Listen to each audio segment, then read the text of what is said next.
Hello, everyone, and welcome back to the PlotCast. I'm your host, Nate Slater. And I'm Chris Sandbrook, and today we're going to be reviewing Nobody 2.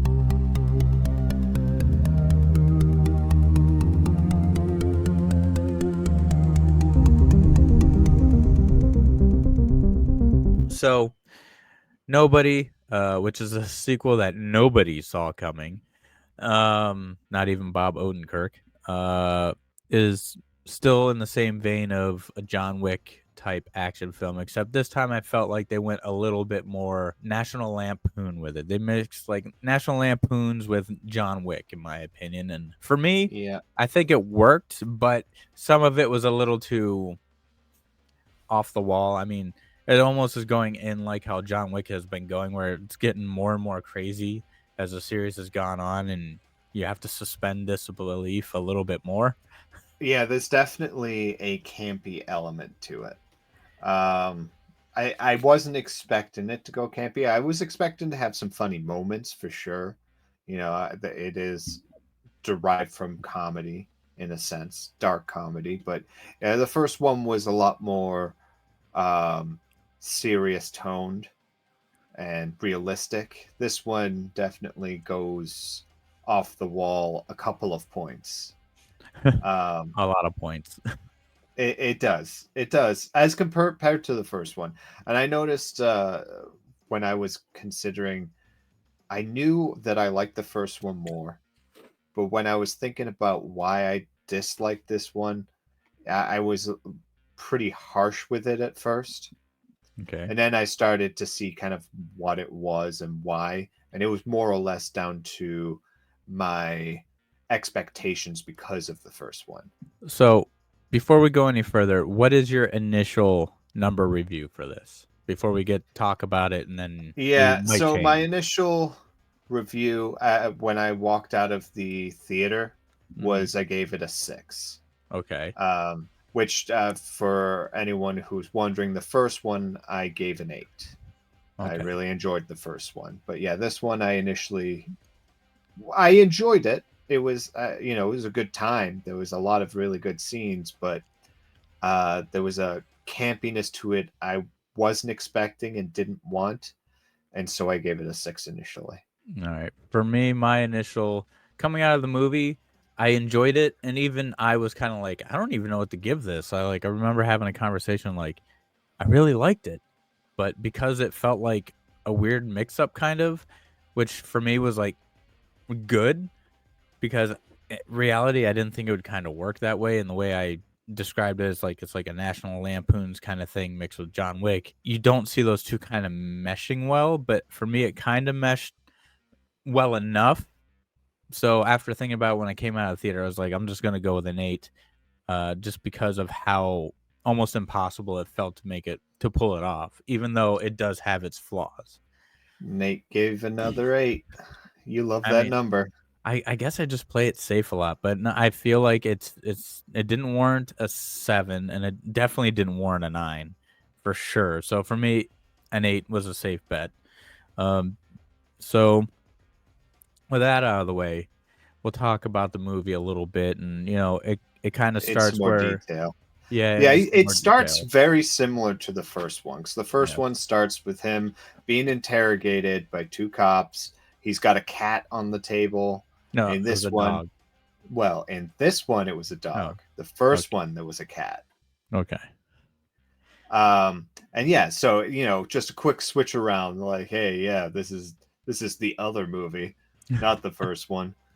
Um, and yeah, it started off the same way. So instantly, I was perfectly cool with how it started because it was homage, and you knew exactly not only how it begins but how it ends, right? Because the last one, he gets off because of who he is, any Yeah. trouble with the law.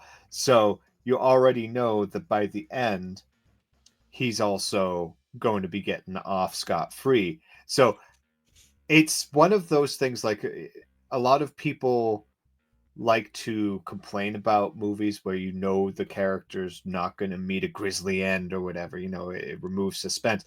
But for me, Nobody is the type of movie that you're like, oh yeah, I can't wait to see what he got up to. Let's see the mayhem that he caused this time. And of course, folks, before we go any further, because normally we're supposed to say this beforehand before we start this, but spoilers. So if you haven't seen it, leave now. Yeah, if not, if you don't intend to see it right away and want to know about it, or you don't care about spoilers, you want all the juicy details, then we're welcome to help you out on that. Yeah. But yeah, so it starts off with that scene. They ask him what happened, and it just rolls right into the movie. Um, what One of the things I wasn't 100% cool with was how close to the first one's formula they used. You know, oh, he's in the first one having a problem with his work life, home life balance, and then they're Yeah. like, oh, yeah, but the problem with that is because he'd rather be killing people. And then the second one, he's having a problem with his work life, home life balance because he's killing people.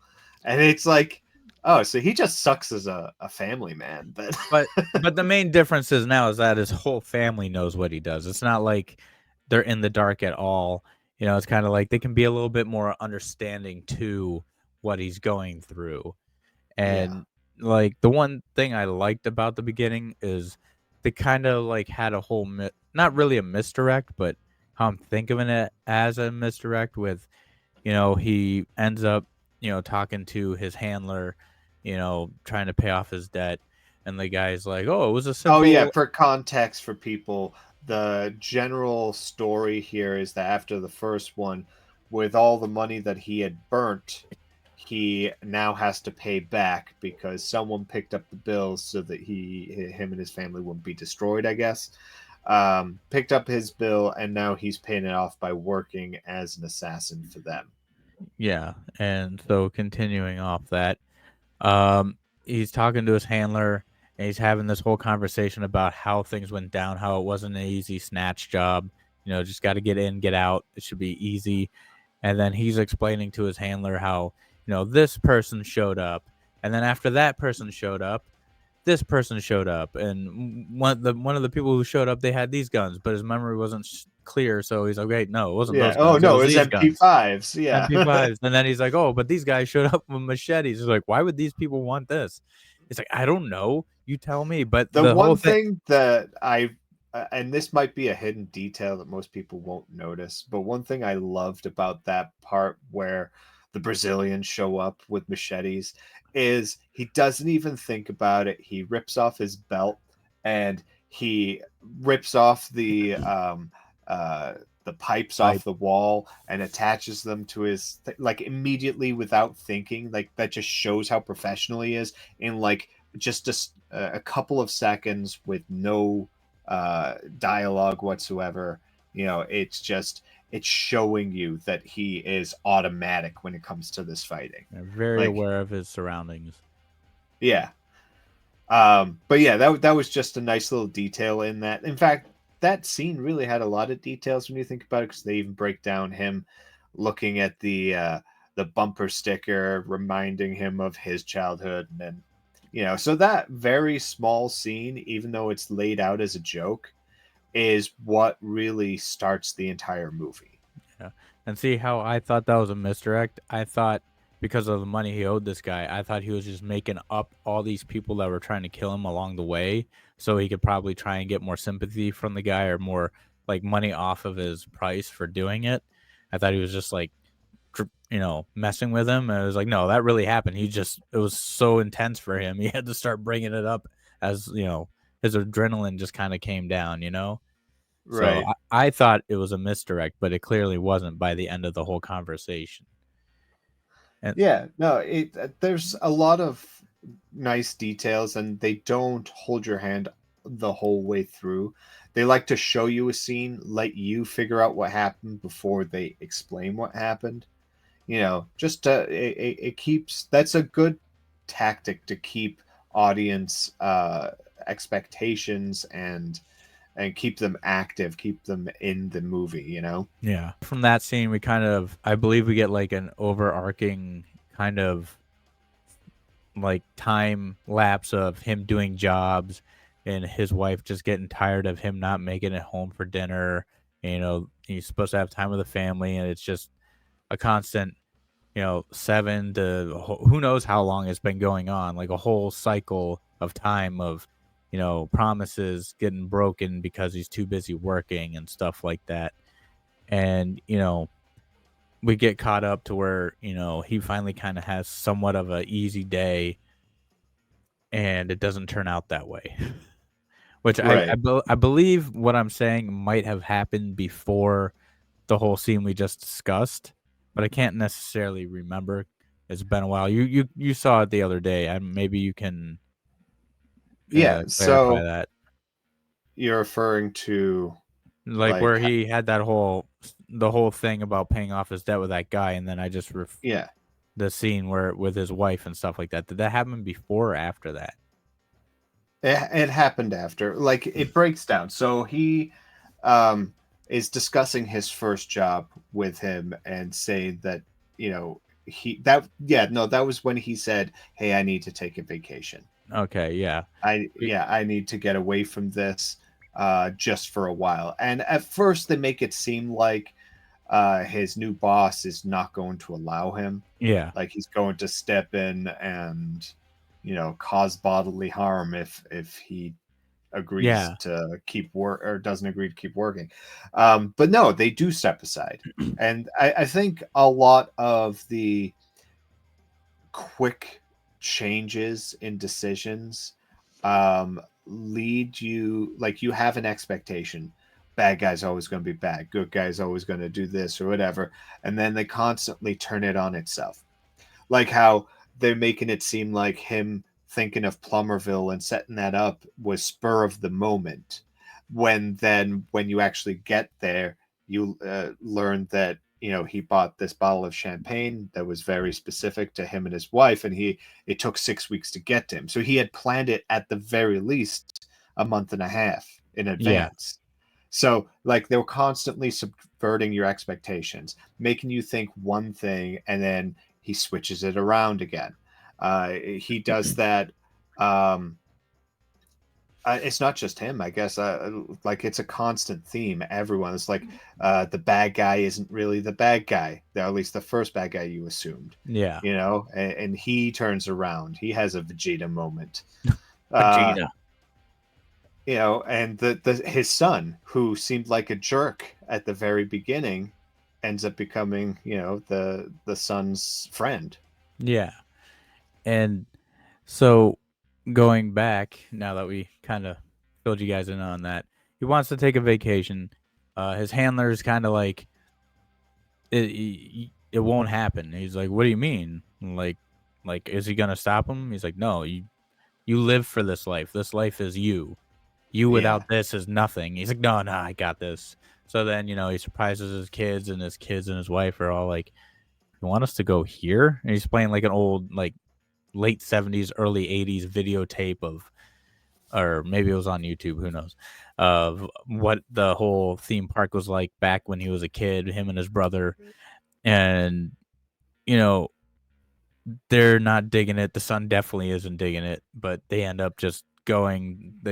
As a the father and the mother finally convince all the kids to go, and they go. Grandpa's going. Christopher Lloyd, he's back, and we find out the reason why he wants to go here is because it meant something to him when him and his brother were a kid, because their father took them there, and we for didn't their really one and only vacation. one and only, and little did they know it was because their father was there on a job. Yeah. Which again, it was subverting your expectations. You kept thinking the whole time, because of the way he remembers it, that it was just an amazing, vacation break from all the murder. And no, it wasn't. It was part of the job. Yeah. So they end up going to Somerville. Goes in. They go to the park. They, not necessarily the park right away. They end up going to the hotel, motel, whatever, dropping off their stuff. They get the nice little like tiki room or whatever. And the wife's Yeah, I like, think one of the big things that scene was there to set up was the grandfather deciding, no, screw this motel. I'm going to go get a cabin. yeah, I'm going to go get the lodge. Anyone else want to join me? No? yeah. And the lodge was a good choice, which we can assume the lodge is where he stayed when.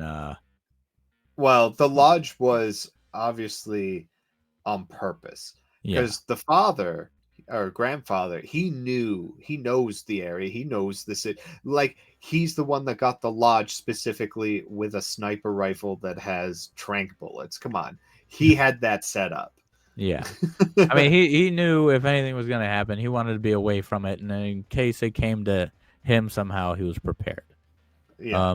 But anyway, the wife was not too thrilled with the room, it seemed like, and so whatever, they drop their stuff off, they go to enjoy the park for a little bit. They go there, and apparently, I think it was the pool was closed or something. Yeah, the water park side of it was closed, and Yeah, they yeah, got a there voucher was an though. incident. Yeah, here's a voucher for free hot dogs. Yeah, so So yeah, they go to get their free hot dogs, and they go there, Bob Odenkirk's character just kind of stares off into space, and he's having a daydream of a good time he was having with his brother when they were kids. And there's the local sheriff that's there, and he's like looking at Bob Odenkirk like, why is this guy sizing me up? What's going on here? And he says like, you got a problem? And the guy's like, what? He's like, oh, no, no, no, no, sheriff. And the sheriff's just kind of bewildered by him and kind of little taken aback. He's just like, "Oh, just watch yourself," kind of thing. Basically give him a warning. And yeah, that scene was like overly tense, like it was yeah, overdone. It was just they were trying to peak it along the side of awkward. yeah, which is weird because why would a sheriff even like care? But Yeah. I mean, obviously we know why he cared because he was not the best Well, sheriff on the planet. yeah. Still, that seemed like, Too a much. little over the top. If Yeah. for public, at least. And the guy was like, "Oh, I haven't seen you here before," kind of thing, or whatever. And it's like, "Of course you haven't." In fact, why would you when this is like a theme park? People are always coming in and Yeah. out of the theme park. Why would you Exactly. recognize him, kind of thing? So anyway, everything gets diffused. He grabs the food for his family, and they, start eating and stuff. And then I believe from there they end up going to like the arcade, don't they? Isn't that Yeah, where they they go got to next? the arcade. Uh, at which point, the son gives a bunch of the tickets, tokens, prize tokens to the just some girls that was standing around. And of course, they all start giggling, and that causes problems with their boyfriends who are off on the side, who start getting jealous. So they start a fight, and one of them takes his sister's stuffed animal, rips its head off, and so he gives him a go punch to the face. But of course, that kid has a famous for these parts father, the owner of the theme park. First off, I want to stop there for a second. I want to wind it back a second or two here. Um, Another thing that happened is that, which we didn't discuss, at some point while Bob Odenkirk's character was working, his son got into a fight at school, and he has a black Yes. eye, and we're trying to figure out how he got the black eye. Was it his fault? Was he the aggressor, or was the other person the aggressor, kind of thing? So there's that whole mystery kind of about that. And at the beginning of this scene, the father is trying to ask him about what happened, and the son, doesn't want to talk about it really. And then we go into what transpires. Right. So yeah, so he gets into a fight, it gets separated. And then Bob Odenkirk obviously is there and he's yelling at him, "Hey, why are you fighting?" You know. And pulls him aside and apologizes. And as they were leaving, um, the big guy, Mr. Big Security Guy, smacks the back of the head of the daughter. And the second that happens, it's over. Even though it took him a minute, he had to fully absorb it because he walks out with his daughter, walks her to her mother, and looks up to the wife and is like, "Hey, I forgot my phone. I'll be right back." And she knows that look. She Yeah. starts yelling at him, "No, no, don't go in there." And sure enough, he kicks all their asses and then gets arrested. Yes. Both him and his son fight though, and both him Yes. and his son end up arrested. Which it adds to a couple of dimensions in this scene, right? You've got the level of the wife being disappointed with the husband, having to, you know, it was weird because they were like, trying to get her to answer questions, uh, about his history, his past, which didn't seem to make sense. Well, I mean, if you think about it, yes, because of what we're gonna talk about soon is that they're probably trying to Yeah, figure out who he was because of what is going on secretly throughout the town and the yeah, theme but park. are you to assume that every police officer is in on it? I mean, I guess with the fight scene that happens next. So, Yeah. but yeah. So they refuse to talk, ask for a lawyer. Then it cuts to father and son sitting handcuffed, and he's trying to tell his son there are better ways to handle things than fighting. Of course, his son is like, "I saw what you did. You can't even say that you can just stop and talk to these guys. You can't." And he's just trying to say, "Hey, look, be better than me. I'm not the best example." Which is hard to like. As his son, he's probably like, I don't know.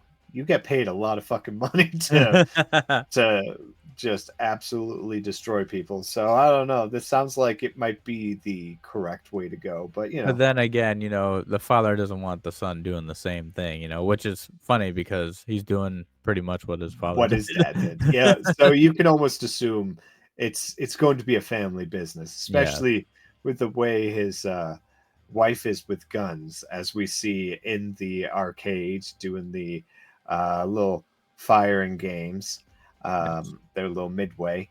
Um, and yeah, no, she's a dead eye. And as soon as you see that, you're like, okay, maybe she has a history with him. We don't know for sure if she has some kind of dark secret mystery, Well, because they allude to things. yeah, they certainly do. uh you know I, I almost feel like we will eventually get a prequel, which will be like a Mr. and Mrs. Smith kind of Yeah, how type they meet. of prequel, how they meet. um but yeah, so for right now, we don't know, and we don't learn in this movie, at least, the complete history Yeah. on how she can do the things that she can do. Um, she seems to be some kind of sharpshooter, though. That seems Yeah. to be the general gist of it.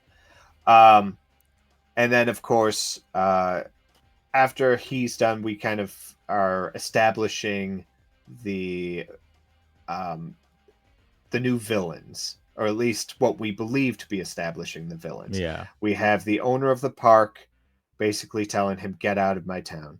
Who is sitting in the sheriff's seat. Yes, he's sitting in the sheriff's seat, and obviously the sheriff is a very bullheaded at the very least.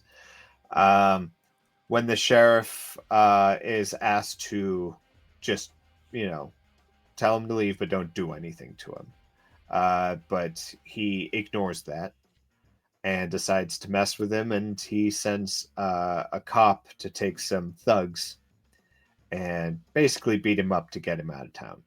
I mean, Uh, I will say this, within that scene, the guy who's telling Bob's character to, get out of town, they kinda have a little eye-to-eye moment where, you know, "I'm just on vacation, I didn't wanna this wasn't supposed to happen," you know, they play on each other's feelings. So he's like, "Oh, your son hurt my son," kinda thing, and he's like, "Well, your guy hurt my daughter.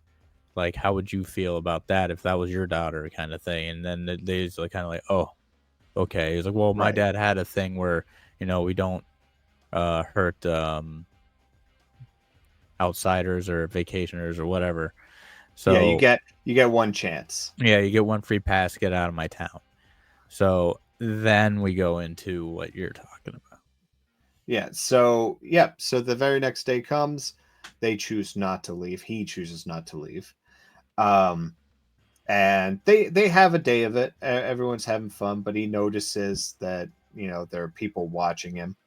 Uh, and it's more than just one cop. You see, he notices the other people that are just acting weird and appear to be following him. So he sets them all off on a duck boat, and there was a little confusion on Duck Boat, assuming it was a military vessel and not the boat with a literal rubber ducky on top.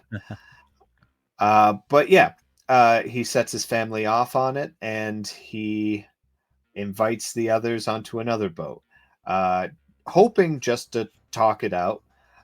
They get onto another boat with just like an old couple, not very many people. So they all get in, they settle down for appearances, try not to disturb everyone else. And then when it's clear that no one's looking, they start fighting. And honestly, this was one of the more fun fights, I want to say. Yeah. Obviously, he tries to talk them out of it. It's like, hey, I thought we had an understanding. I'm just on vacation. He's like, no, you leave now. We make you leave. Yeah. And of course, there's that big fight. He loses And a part of his pinky, I think. yeah, I think that's when he turns it around, right? That's Yeah. when he's just using self defense and just kind of pushing them away at first. And the second the cop cuts his pinky off, he's like, And "Oh no, this and he shit's gets over." thrown in the water too, and when he Yeah, comes back, he's ready to go. and that was fun. I completely understood that. That was exactly the way his character was moving. Honestly, at this point in the movie, I didn't have too much I disliked about it. And it wasn't until after this fight scene Yeah. It when we kinda learned goes the real villain. and when we learn who the real villain is, it kinda gets a little cartoony. That's where I'm saying, like, this whole thing kind of like it's an assassin on a vacation. It kinda feels like National Lampoon's Vacation because it is kind of funny and outrageous, like the things that are about to go down or that are already going down. But, Yeah. Yeah, at this point we find out that the sheriff and the owner of the water park are just they're selling drugs and guns and explosive materials, just all this junk. And then through conversation, we learn that the owner of the water park is saying he's out, he's done. This is his last shipment. He's paid off his debt. And that's where seeing our new boss, the new big boss, Sharon Stone, of all people, is telling him that no, it's not over. You're not done. and they definitely try and make her like the maniacal, crazy, mad boss lady. They do a good job in it, but it's really over the top, and that's kind of I think we're on the same page there, what really kind of brings the Yeah. movie down. She's like At first, it felt very campy. It's not till later that you see her dancing around and just playing with the dialogue the way a normal person wouldn't. It goes beyond campy at that point. Like, it's no longer homage for old campy movies, action movies. It's more just cartoony. Yeah, it felt like a mix between Brigitte Nielsen's character from, Beverly Hills Cop 2, and you mixed her with, like, some Disney villain. I'm Yeah, like, "What the heck?" Like, yeah, I was it felt expecting a dance really number. weird. Yeah. Yeah. And she was trying to be psychotic at the same time, and it didn't feel like it wasn't a character that had been fully developed. It definitely didn't feel real. Um, Not someone who would have been like that day to day, you know. Yeah. So yeah, it was weird to see her like that. It was weird to see other people following her, you know? Yeah. Like, if that's your boss, there would be a level of when she's not around, we're all talking about how stupid she is. Yeah, 'cause it's just like, how could this person run this business? Obviously, she's paying people to run it for her, but, you're just like, "This person is completely off their rocker." She's off Yeah. her meds. And it's like there's no reason why these people wouldn't be just like, hey, yeah, our boss is nuts. That there isn't a whole lot of respect we have for her, kind of thing. But then they all die first, so I guess there's more respect there than we expected. Yep. It's just not that believable. And she does. The more that we see her throughout the movie, the weirder she gets. But yeah, from this point on, it starts to get a lot more faster pace. Yeah. Um, we learned that she has kidnapped the um, water park owner's son to get back at him for trying to get out of the business. And before Uh, that, he Hutch, Bob Odenkirk's character, calls his handler and he has a few conversations. He calls the handler, he calls his brother, trying to get a idea of who's really running the show here, what's going on here, what is he getting himself into? Because after the whole incident with those cops, something didn't seem right. Like yeah, there has to be a reason why they're getting yeah. So he just shows up at their place of operation, starts pouring gasoline over piles of cash. And they're like, "Hey, how did you get in here?" "I just walked in through the front door." And they're about to they're all aiming guns at him, and he's like, I wouldn't do that. Lights his lighter and has his good old fashioned standoff as he again, there was a lot of homage to the first movie. This yeah, was his standoff the way he was in the first movie at the restaurant with the claymore, yeah, and this was that, which honestly, the one thing I will respect is that they were able to do the same, something that's very hard, and that's have a face to face with one of the bad guys, one of either the top or close to the top, without being blown to smithereens, because most people would just kill you on sight. yeah. So it's rare to have a movie where they have a scene like that, and it shows, the balls that he has to do it. But then on top of it, to do it again in a different way, it's still, I mean, it was very similar. He was still trying to burn money, but it gets Yeah, their attention. So, when something's worked before, it might work again. and they keep But asking, yeah, like, "Who are you?" It's like, "I'm on vacation." They don't believe it. yeah. It also feels Well, very that's, Beverly Hills Cop, because in Beverly Hills yeah, Cop, like, the cops kept asking, "What are you doing here?" He's like, "I'm on vacation." Then it just yeah. they got a lot of homages in this. That's kinda funny. If They you don't do. look And that's, for it, yeah, that's you won't nice see and it. all.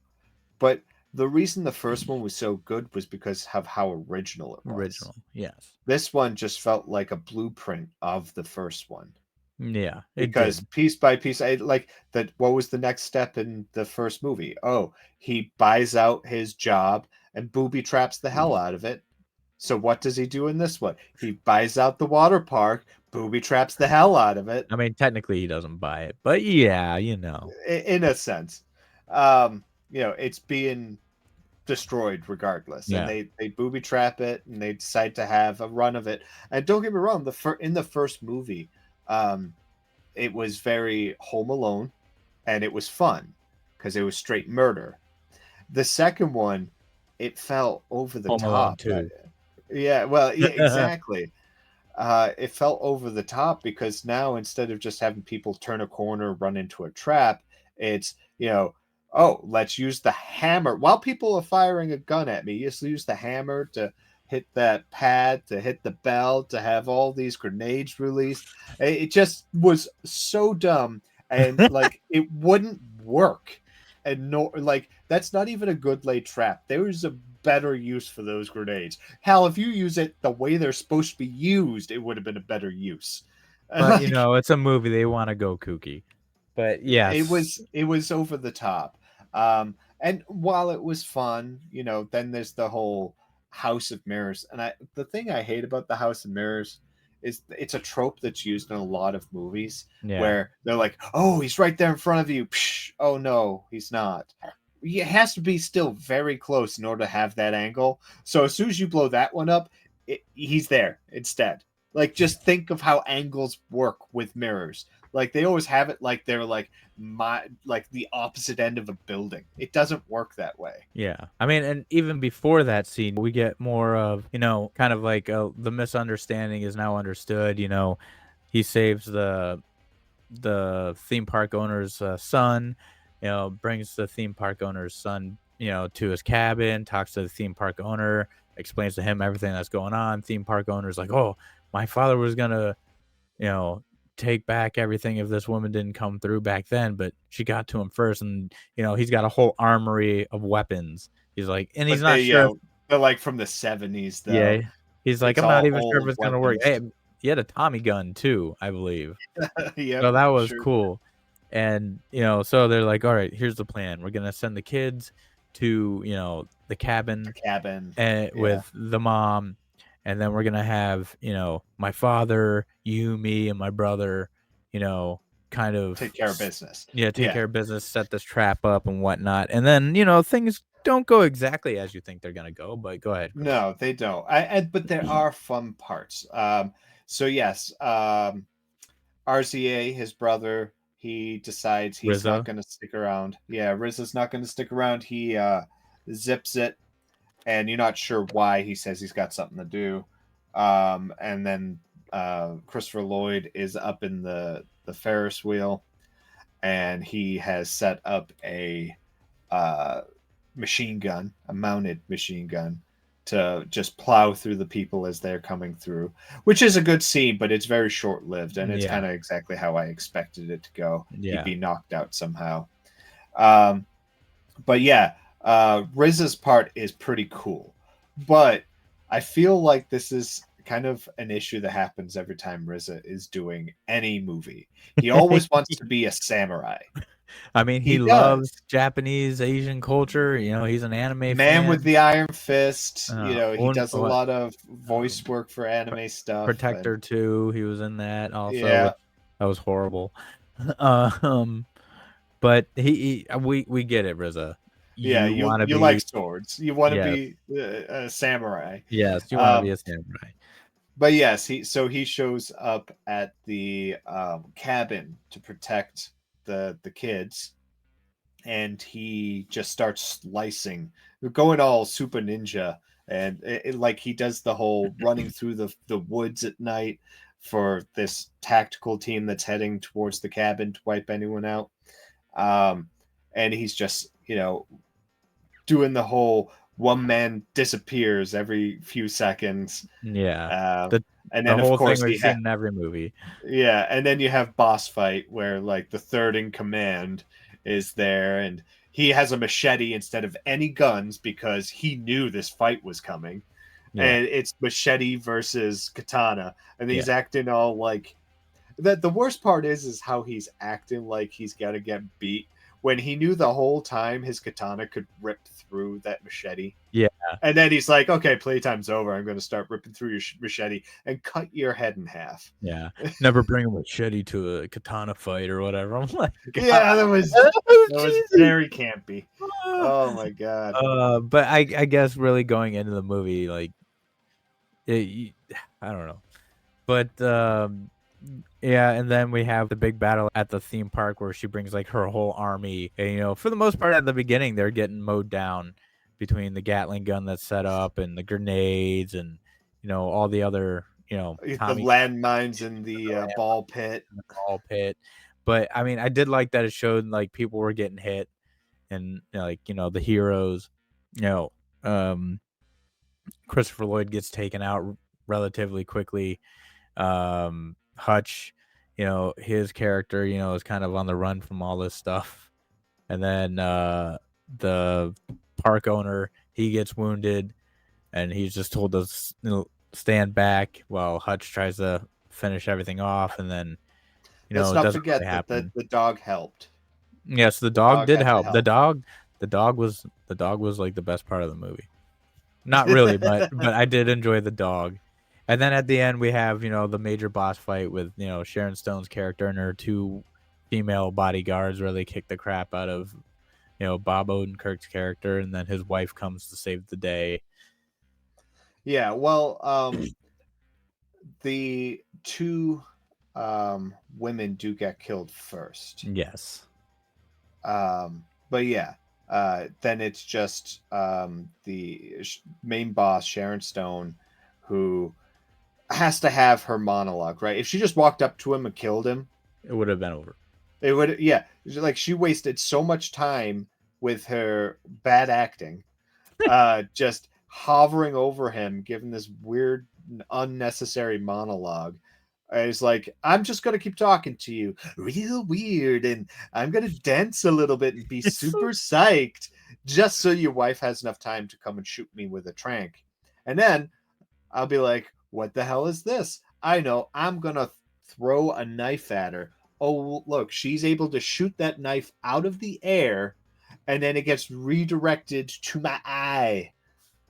Well, the trank dart still hits her eye. I Yeah. don't think the knife does. Yeah. No, So, that I'm talking about the trank dart. yeah, okay. And then they have this whole moment where, you know, you know, Hutch and his wife like jump in the pool and blow everything up, go scorched earth.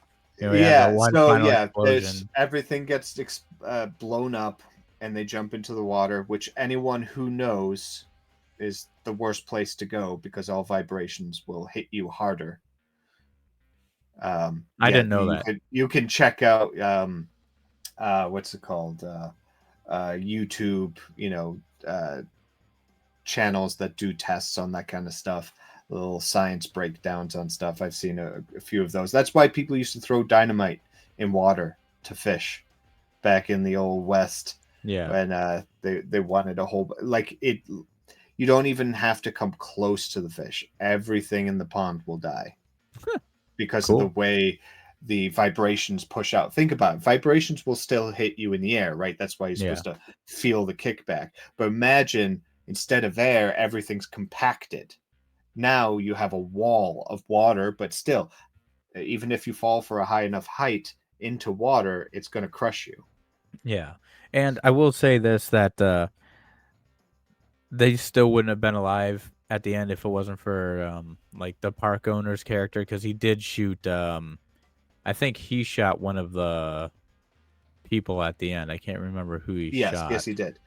The one of the two girls. Okay. Yeah, I couldn't remember. So bonus points for him. It wouldn't have ended as well as it did without him. Yeah, But yeah, so they have that little moment in the water where it seemed like his character's knocked out or dead. She kisses him, probably actually giving him air, and they go to the surface, and then we go to the kind of old kind of prologue of the movie where where yeah, the one thing that again I liked about this because it ends the same way that it ends in the last one, being connected to the way it begins, where they're back in the thing. And what I liked about it at the beginning, he says, "Oh, I'm nobody," but he says, "Oh, we're nobody," and moves over like he's talking about the dog. But then when it goes back to them at the end, he's talking about his wife who is actually in the seat next to him. Again, yeah, subverted expectations. That is one yes, thing that they like to do is just keep pushing back on what you think is happening. yeah, I didn't think that was gonna happen. I was like, oh, the dog. I'm like, oh, his wife's there. That's pretty neat. But I mean, that goes to tell you too. Like, there obviously, if his wife is in there, there's something more to her that we don't know. Yeah. So we will more than likely, if they do a third one or a prequel, we'll find out. Like, they might I make the feel like next they one. will. I feel like they have set it up now to for it to continue. Mainly because again, the first one with its connection to John Wick kind of went down the similar road. This Yeah, one, however, the one thing that they have to keep doing, the reason it's called nobody is because he tells them he's a nobody. But you yeah, can't be a nobody if you have a reputation. yeah, So, like, after the events of the first one, it makes sense that, he has to be very far away from where he is because he would have, he can't use the Russians again. Every Russian knows his name. yeah, So now you've got, okay, he went on vacation and it's kind of like a nowhere. It's like they planned for this. They're like, hey, we're going to be limited to how many people will or will not know him. He has to always be able to be a nobody in order for this to yeah, work. That the idea is that they think he's just a no one and then he surprises them. He has yeah, that moment where he surprises everyone with how kick-ass he is. So if they are going to continue it, they have to continue keeping that with its momentum. yeah. He has to keep his anonymity. Is that how you say it? Yes. Anonymity. There we go. And if not him, his wife. So who knows? Maybe the next one, that'd be something different. Maybe he gets captured and it's up to her to rescue him. That'd be kind of cool. That'd be a neat twist. Let's start writing it, Chris. Taken 3. Sorry. No, you're not gonna take my daughter again. I will find you. we'll have ice cream. But Yeah. but I'm a man of a particular set of yeah, skills. but the first one had an end credit scene. This one didn't really have an end credit scene. It just kind of showed pictures from the trip and whatnot. So Yeah, I didn't really stay any longer to see any of those. I was like, whatever. Wasn't gonna be right. anything too prolific or anything like that. But after this whole conversation, I am still gonna kind of stick with my guns and go with an 8. Oh yeah. No, after kind of ripping it apart, I think it's still a 6. Okay, So okay. maybe combined it's a 7. Yeah, when our powers combined, we will give it a 7. But realistically, his is a 6, mine is an 8. What do you guys think? Is it a 6? Is it an 8? Is it a 10 for you? Let us know. Next episode, because we're about out of time here, we are going to discuss something kind of nostalgic in a way. We don't know if you guys ever gamed or not, but we used to and still are big gamers. But one novelty that we miss the most is demo discs. Yeah, you can download demos of games, but it's just not the same. It's not the same as when you get a little disc in a magazine or through the mail and you don't know what you're going to get on the disc.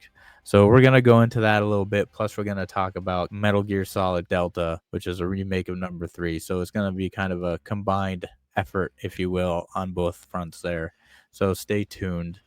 Yeah, You want to add anything? I feel like it's gonna be very nostalgic in video games. Is kind of how next week's gonna go. But yeah, no. Nobody 2. It is a decent flick, especially if you're into action comedies. Yeah. Again, playing on our podcast a couple of weeks ago, where comedy cannot be comedy anymore. It has to have action or horror behind it. But yeah, it's worth a watch. Give it a watch if you're into this kind of thing, and let us know what you think they will do next if they're going to do an Yeah. Obity 3. I feel like it's definitely something that they're planning. Yeah. Oh, for sure. And once again, if you guys don't know us, we are Plot Hole Productions. You can catch us out here on Spotify, on YouTube, on Instagram, and don't forget to like and subscribe and all that fun stuff. Chris, I think we're about out of time, so um, I guess once again, I'm your host Nate Slater And I'm Chris Samprick, and we'll catch you in the in the void. void.